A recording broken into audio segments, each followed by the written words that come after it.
Hello everyone, a very warm good morning to all of you. This is Awadh और इन video lecture series में मैं आपको करवाता हूँ 20 most repetitive one word substitutions जो कि प्रीवियस ईयर एग्जामिनेशन में पूछे गए हैं। ब्लैक बुक इंग्लिश से ये लिए गए हैं। आइए शुरू करते हैं लेक्चर नंबर 8। पहला देखेंगे 146 पर, protection that a government gives to the people who have left their own country because they were in danger for political reason. किसी दूसरे देश की गवर्नमेंट द्वारा किसी ऐसे लोगों को प्रोटेक्शन देना जिन्होंने अपनी कंट्री को छोड़ दिया है, because they were in danger for political reason, political समस्याओं की वजह से। या फिर a hospital where people who were mentally ill could be cared for often for a long time. एक ऐसा हॉस्पिटल जहाँ पर मानसिक रोगियों का इलाज किया जाता है जो कि लंबे समय पर वहाँ पर रहते हैं, दैट इज़ कॉल्ड अजाइलम। क्या बोलेंगे आप? अजाइलम। अजाइलम का मतलब शरणागत स्थल होता है, या जहाँ पर शरणार्थियों को शरण दी जाती है कुछ दिन ठहरने के लिए, दैट इज कॉल्ड अजाइलम। काफ़ी पूछा जाता है। 147 पर, that can be heard clearly. एक ऐसी आवाज़ जिसको क्लियरली सुना जा सकता है, दैट इज कॉल्ड ऑडिबल। आपने सुना भी, ऑडियो मतलब जिसको हम सुनते हैं, तो ऑडिबल सुनने योग्य। अगला है मैड और डन इन अ ट्रेडिशनल और ओरिजिनल वे। मैड और डन इन अ ट्रेडिशनल और ओरिजिनल वे, किसी भी ओरिजिनल चीज़ को क्या बोलते हैं हम? ऑथेंटिक। ऑथेंटिक का मतलब होता है विश्वसनीय, जो ट्रेडिशनली मतलब कि पारंपरिक रूप से बनाई गई है। अगला आपके सामने अ बायोग्राफी ऑफ योर सेल्फ, खुद की ही बायोग्राफी। योर सेल्फ की जगह यहाँ पर वन सेल्फ भी लिखा आ सकता है। अ biography of one self, that is called autobiography. क्या बोलेंगे आप? ऑटोबायोग्राफी। आपको बताया, अगर सिर्फ बायोग्राफी अगर पूछ लेता कि the life of a person written by another person, एक व्यक्ति के जीवन पर दूसरे व्यक्ति के द्वारा लिखी गई किताब, दैट इज कॉल्ड बायोग्राफी बोलते हैं आप उसको। और अगर व्यक्ति खुद लिखता है तो उसको ऑटोबायोग्राफी बोलते हैं। इन दोनों चीज़ों में डिफरेंस रखेंगे। अगला हमारे सामने बिहेवियर और लैंग्वेज दैट इंसल्ट्स और show a lake of respect for God या फिर रिलीजन। कोई भी ऐसी भाषा या बिहेवियर जो भगवान के प्रति इंसल्ट को शो करती है या लैक ऑफ रिस्पेक्ट को शो करती है, मतलब रिस्पेक्ट की कमी को, that is called blasphemy. Blasphemy का मतलब होता है ईश्वर निंदा। तो ब्लास्फेमी हुआ बिहेवियर, ऐसा बिहेवियर या ऐसी लैंग्वेज जो गॉड के लिए डिसरिस्पेक्ट को शो करता है। अगला हमारे सामने eat the flash of other animal. दूसरे जानवर का मांस खाने वाले को क्या कहते हैं? That is called carnivore. क्या बोलेंगे? कार्निवोर। कार्निवोर का मतलब क्या होता है? मांस भक्षी। अब आपके दिमाग में कुछ वर्ड आ जाने चाहिए। देखिए, हमने पढ़ा है, अगर मैं बात करूं बोर शब्द की, तो आपने कहा था जी बोर का मतलब मैंने बताया था टू ईट बताया था। और फिर हमने इससे काफ़ी सारे शब्द देखे थे। पहला हमारे सामने शब्द है हर्बीवोर। हर्बीवोर जो हर्ब्स को खाता है। आपसे एग्जाम में पूछेंगे वन हु ईट्स प्लांट्स या फिर herbs, that is called herbivore या हर्बीवोरस। ठीक है। जो मांस खाता है, दैट इज कॉल्ड कार्निवोर या कार्निवोरस। जो सभी चीज़ों को खा लेता है, दैट इज कॉल्ड ओमनीवोर या फिर ओमनीवोरस। जो इंसेक्ट को खाता है, दैट इज कॉल्ड इंसेक्टिवोर। ये सारी चीज़ें आपको याद आ गई होंगी। तो बोर शब्द से देखा हर्बीवोर, कार्निवोर, ओमनीवोर एंड इंसेक्टिवोर। अगला हमारे सामने a complete list of items for example of things that people can look और बाय। बुकों की, किसी भी चीज़ की कंप्लीट लिस्ट जिसको आपको या तो देखने जाना है या खरीदना है, दैट इज कॉल्ड कैटलॉग बोलेंगे आप। कैटलॉग का मतलब, देखिए कैटलॉग मतलब बुक की सूची भी होती है। एग्जाम में अगर पूछा जाता है कि list of book, that is called catalogue, और ऐसा ही एग्जाम में पूछा जाता है। ऑप्शन में क्वेश्चन होता है a list of book is called, that is called catalogue. याद रखेंगे आप, बुक की सूची या ग्रंथ सूची कैटलॉग कहलाती है। अगला हमारे सामने using more words than are necessary instead of speaking or writing in a clear direct way. आवश्यकता से ज़्यादा शब्दों का यूज़ करना, that is called circumlocution. क्या बोलेंगे आप? सरकम लोकेशन। सरकम आप इस प्रकार समझिए कि किसी बात को घुमा फिरा कर बात करना, that is called circumlocution. Using more word than required, इतना पूछा जाता है एग्जाम में, काफ़ी पूछा जाने वाली चीज़ है ये। अगला a group of people who are gathered together in a church to worship God. लोगों का भगवान के लिए इकट्ठा होना, पूजा अर्चना के लिए इकट्ठा होना, दैट इज कॉल्ड कॉन्ग्रेगेशन कहलाता है। कॉन्ग्रेगेशन का मतलब होता है किसी धार्मिक चर्चा के लिए जब लोग इकट्ठे होते हैं उसको बोलते हैं कॉन्ग्रेगेशन, है ना। तो आप याद रखेंगे the gathering of people for the purpose of religion, that is called congregation. अगला warm and sincere, that is called cordial. Cordial का मतलब आप समझते ही हार्दिक होता है, मतलब तहे दिल से, हार्दिक तरीके से। अगला ready to believe thing and therefore easy to be tricked. Ready to believe things, एक ऐसा आदमी जो आसानी से चीज़ों पर विश्वास कर सकता है, and therefore easy to be tricked, और इसीलिए हमेशा धोखा खा जाता है, दैट इज कॉल्ड क्रेडुलस। क्या बोलेंगे आप? क्रेडुलस। ये वर्ड हम पहले भी डिस्कस कर चुके हैं। क्रेडुलस का मतलब क्या होता है? सहज विश्वासी, सहज विश्वासी, दूसरों पर आसानी से विश्वास करने वाला, क्रेडुलस। अगर आपको याद आ रहा होगा तो हमें एक शब्द याद आ जाना चाहिए फिर से, क्रेडिबल, और दूसरा आ जाता है इनक्रेडिबल। इनक्रेडिबल, इनक्रेडिबल का मतलब क्या था? इतना अच्छा कि विश्वास करना मुश्किल है, और क्रेडिबल का मतलब होता है विश्वसनीय, इसीलिए शब्द बना है क्रेडुलस।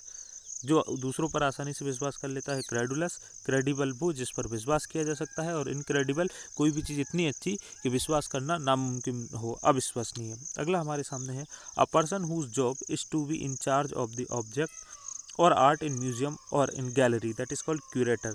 मैं आपको आसानी से समझाता हूँ। क्यूरेटर वो होता है जो म्यूजियम में चीज़ों की देखभाल करने के लिए जिस व्यक्ति को रखा जाता है, उसी को आप बोलते हैं क्यूरेटर। अभी बीच में एक गेम आया था, ब्लू हेल गेम, जिसमें भी काफ़ी ये शब्द आपको सुनने को मिला था कि क्यूरेटर्स होते हैं। क्यूरेटर्स का मतलब क्या है? उसमें भी जो उनकी टीम्स की देखभाल करते हैं, जो उनको सुपरविजन करते हैं, उनको क्यूरेटर बोलते हैं।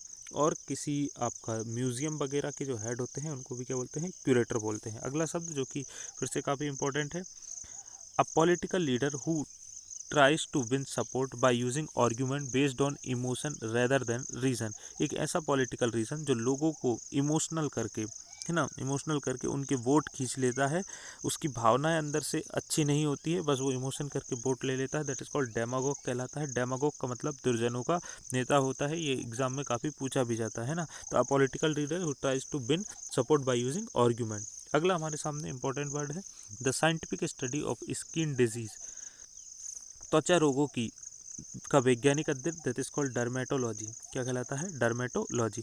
डर्मेटोलॉजी, और डर्मेटोलॉजिस्ट बोलते हैं त्वचा रोग विशेषज्ञ को, डर्मेटोलॉजी। याद रखेंगे डेंड्रोलॉजी भी होता है एक, dendro. Dendro is the scientific study of plants, पौधों की वैज्ञानिक अध्ययन को डेंड्रोलॉजी कहते हैं, और स्किन के वैज्ञानिक अध्ययन को डर्मेटोलॉजी बोलते हैं। अगला हमारे सामने अ पर्सन हु डज और studies something but is not serious about it and does not have much knowledge, a dabbler in the art and literature। एक ऐसा आदमी जो किसी चीज़ की स्टडी तो कर रहा है पर उसे उसका ज़्यादा नॉलेज नहीं है, that is called dilettante, dilettante बोलते हैं।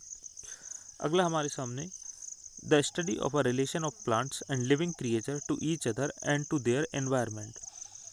लिविंग प्लांट्स का और बाकी सारी चीज़ों का एक साथ अध्ययन, उनके बीच का रिलेशन क्या कहलाता है? दैट इज कॉल्ड इकोलॉजी कहलाता है, पारिस्थितिकी कहलाता है। अगला हमारे सामने फिट और suitable to be eaten, that is called edible. क्या बोलेंगे आप? एडिबल। एडिबल का मतलब क्या होता है? जिसको खाया जा सकता है। एडिबल भी होता है और ईटेबल भी होता है, दोनों ही सही है। दोनों ही ऑप्शन में एक साथ कभी नहीं आते। ईटेबल भी सही होगा, ईट मतलब खाना ही होता है, आप जानते हैं, तो ईटेबल को ही क्या बोलते हैं? एडिबल बोलते हैं, खाने योग्य, एडिबल याद रखेंगे आप। अगला a person who is sent to deliver an official message from one country to another और परफॉर्म अ स्पेसिफिक टास्क। एक ऐसा आदमी जो एक कंट्री से दूसरी कंट्री कुछ संदेश लेकर भेजा जाता है, दैट इज कॉल्ड, आप हिंदी में जानते ही उसको दूत बोलते हैं, इंग्लिश में एमिसरी। क्या बोलेंगे आप? एमिसरी, जो आपके मैसेज को लेकर जाता है। अगला the ability to understand another person's feeling experience ETC. एक ऐसी एबिलिटी जब आप दूसरे पर्सन की फीलिंग को समझने लगते हैं, दैट इज कॉल्ड एम्पैथी। क्या बोलेंगे आप? एम्पैथी। अब आपको कल का लेक्चर याद आ गया होगा जहाँ पर मैंने 3 शब्द बताए थे, सिंपैथी, अपैथी और एम्पैथी। जो मुझको याद नहीं आ रहा था वो वर्ड यहाँ है, आइए अब डिस्कस करते हैं इसको डिटेल में। हमारे सामने पहला शब्द है जो कि शब्द है सिंपैथी।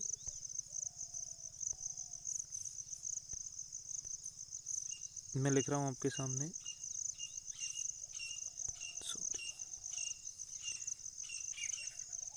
सिंपैथी। दूसरा है आपके सामने एम्पैथी, और एक है अपैथी, APATHY।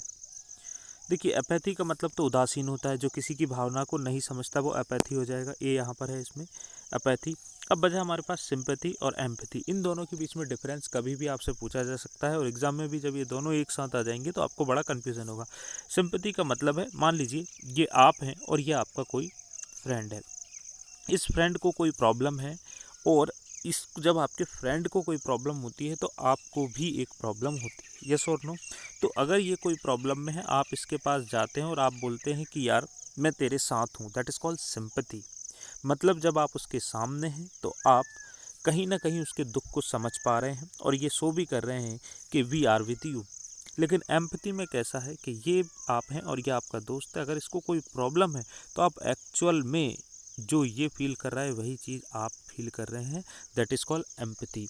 इसीलिए हमने देखा है कि लोग अक्सर सिंपैथी देते हैं। सिंपैथी का मतलब क्या है कि जब तक वो आपके पास हैं वो आपके दुख दर्द को ऊपरी तौर पर समझते हैं, मतलब वो सिचुएशन को समझ पाते हैं कि हाँ इसके साथ हो गया, लेकिन जो एक्चुअल दर्द है वो नहीं सह पाते हैं। जो एक्चुअली बराबर की जो आपकी भावना है, जो फीलिंग है, दैट इज़ कॉल्ड एम्पैथी कहते हैं उसको। उसको क्या कहते हैं, आपको दर्द हो रहा है और सामने वाले को भी अंदर से वही है, दैट इज़ कॉल्ड एम्पैथी। और सिंपैथी ऊपर से दी जाने वाली सद्भावना होती है। अब आप समझ गए होंगे दोनों को। तो लिखा हुआ है ability to understand another person's feeling, दूसरे की फीलिंग को समझना क्या कहलाता है, सिंपैथी एम्पैथी कहलाता है। और दूसरे को जो हम ऊपर से देते हैं दैट इज़ कॉल्ड सिंपैथी। अगला हमारे सामने regularly found in a particular place among a particular group of people and difficult to get rid of। get rid of का मतलब होता है किसी चीज़ से पीछे छोड़ाना, get rid of। या फिर a disease that prevalent in a particular area, कोई ऐसी चीज़ जो रेगुलरली किसी पर्टिकुलर एरिया में पाई जाती है और उससे पीछा छुड़ाना डिफ़िकल्ट होता है। या फिर एक ऐसा डिजीज़ जो पर्टिकुलर एरिया में पाया जाता है, दैट इज़ कॉल्ड एंडेमिक कहते हैं उसको। क्या बोलते हैं, एंडेमिक। एंडेमिक का मतलब क्या होता है, स्थानीय बीमारी। क्या हुआ, एंडेमिक का मतलब स्थानीय बीमारी जो आसानी से ख़त्म नहीं होती है, बार बार एक पर्टिकुलर एरिया में, वो हर साल किसी न किसी टाइम पर आती है। अब पेंडेमिक से मैं आपको एक शब्द बता रहा हूँ, that is called I am sorry endemic, और एक शब्द होता है पेंडेमिक जो अभी चल रहा है कोरोना। पेंडेमिक और एंडेमिक के बीच में कल आप देख पाएंगे पेंडेमिक क्या होता है, फिर मैं आपको बताऊंगा। और एक होता है, अभी हमने देखा एंडेमिक, और एक और शब्द होता है दैट इज़ कॉल्ड एपिडेमिक। ये तीनों बीमारियों के रूप है, एंडेमिक, एपिडेमिक एंड पैंडेमिक। इनको हम कल की क्लास में डिस्कस करेंगे। उम्मीद करता हूँ ये सारी चीज़ें अभी तक आपको समझ में आई होंगी। अगर आपको पसंद आता है तो इसे लाइक ज़रूर करिए। मिलते हैं नेक्स्ट लेक्चर में। Thank you so much.